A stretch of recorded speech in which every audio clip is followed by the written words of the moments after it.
Arab Saudi yang akan menjadi lawan pertama bagi timnas Indonesia dalam perhelatan putaran ketiga babak kualifikasi Piala Dunia Zona Asia di Grup C. Mereka sedang mempersiapkan diri dengan sebaik-baiknya. Di bawah asuhan pelatih asal Italia Roberto Mancini, mereka bertekad untuk bisa memenangkan laga pertama melawan timnas Indonesia. Pertandingan rencananya akan digelar di Stadion King Abdullah Sports City di kota Jeddah pada Jumat, 6 September 2024. Tentunya mereka tidak main-main dan menganggap enteng timnas Indonesia walaupun secara peringkat sangat jauh. Skuad Garuda ada di peringkat 133 dan Arab Saudi menempati peringkat 56 dunia. Namun perkembangan timnas Indonesia yang terus meningkat dari waktu ke waktu membuat tim lawan waspada. Apalagi dengan penambahan pemain-pemain yang ada di skuad Sintayong seperti Kelvin Verdong hingga yang terbaru Martin Paes. Kehadiran pemain-pemain Indonesia yang berkarir di liga top Eropa seperti Jai Itzes, Venezia FC, hingga Nathan Kuaon, Swansea City, membuat timnas Indonesia semakin diwaspadai. Bahkan Mancini sempat datang langsung ketika timnas Indonesia bermain di Piala Asia U23 dan melihat bagaimana penampilan pemain-pemain muda Indonesia yang berpotensi untuk menghadapi tim asuhannya. Mancini bahkan memuji penampilan Marcelino Ferdinand, Justin Hubner, Ivar Jenner, hingga Nathan Kuaon yang menurutnya layak bermain di Italia. Nomor 7, 10, 6, dan 23. Boleh kamu bantu saya menulis nama mereka, kata Roberto Mancini saat staf ahli Kemenpora Hamdan Hamedan menanyakan pemain Indonesia mana yang menonjol saat laga melawan Irak. Hamdan kemudian bertanya apakah mereka dapat bermain di level Serie B Italia saat ini atau dalam waktu dekat. Sosok Mancini sebelum bersama Arab Saudi berhasil membawa Italia juara Euro 2020. Dia sukses bersama dengan Gli Azzurri. Pelatih ini juga brilian saat menangani Manchester City. Sejak tahun 2023 ia dipilih oleh Federasi Sepak Bola Arab Saudi untuk menangani tim nasional dan diharapkan bisa membawa Arab lolos Piala Dunia 2026. Maka dari itu pertandingan melawan timnas Indonesia ini penting karena 3 poin pertama sangat krusial untuk mereka di kandang. Kalau saja mereka kehilangan angka akan sangat berbahaya dalam persaingan di Grup C. Timnas Indonesia juga bakal memberikan perlawanan sengit terhadap Arab Saudi dan tidak akan bermain dengan lebih banyak bertahan. Tapi tentunya Indonesia akan bermain dengan counter attack. Ini yang paling enak, menunggu serangan lawan, menunggu kesalahan pemain-pemain belakang Arab Saudi, jelas pengamat sepak bola Roni Pangemanan. Bukan tidak mungkin Indonesia bisa memenangkan laga. Kalau kita bisa mencuri 3 poin luar biasa, tapi 1 poin saja sudah sangat bagus, tambahnya. 1 poin bagi timnas Indonesia akan sangat berarti untuk menambah motivasi Jai Itzes dan kawan-kawan ketika kembali ke kandang untuk menghadapi Australia. Maka tak heran jika Mancini mewaspadai timnas Indonesia yang punya potensi untuk membuat kejutan di Grup C. Timnas Indonesia memiliki 1 keuntungan jelang menghadapi Arab Saudi di laga perdana Grup C putaran ketiga kualifikasi Piala Dunia 2026 Zona Asia. Keuntungan tersebut didapat karena Arab Saudi saat ini sedang dihadapkan masalah besar jelang melawan Garuda.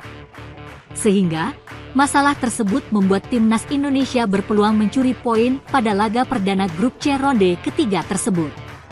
Ya, timnas Indonesia kini tengah bersiap menghadapi putaran ketiga kualifikasi Piala Dunia 2026 Zona Asia. Pada ajang tersebut, Hong Hae dan kawan-kawan tergabung Grup C melawan Jepang, Australia, Arab Saudi, Bahrain, dan Cina. Adapun perjuangan timnas Indonesia dimulai dengan bertandang ke markas Arab Saudi di King Abdullah Sports City pada Jumat, 6 September 2024. Pukul 1 waktu Indonesia Barat.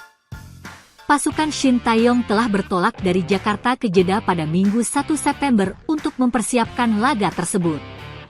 Namun kini menjelang pertandingan tersebut, timnas Indonesia memiliki 1 keuntungan saat melawan Arab Saudi.